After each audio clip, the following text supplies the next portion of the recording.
Dans son agence de voyage, Evelyne donne toujours ce conseil à ses clients. Partir en dehors des périodes de vacances scolaires, éviter bien évidemment le mois de juillet-août. Mais il existe d'autres astuces pour acheter son billet le moins cher possible. Ces deux entrepreneurs ont compilé des millions de données sur les voyages en avion et ils ont constaté quelque chose de récurrent.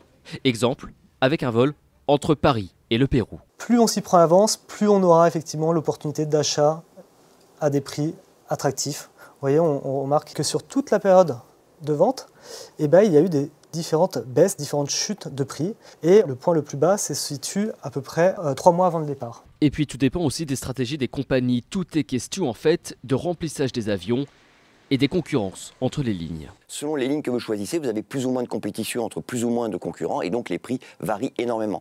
Je vous donne un exemple concret. Sur Berlin, vous avez 4 compagnies aériennes qui se font compétition. Vous allez avoir des prix plus intéressants que si vous allez à Malte où vous n'avez que 2 compagnies, en réalité même une parce qu'elles partagent le même avion. C'est Air Malta et Air France. Enfin, dernier conseil, les vols coûtent souvent moins cher lorsque l'on part le jeudi ou le vendredi.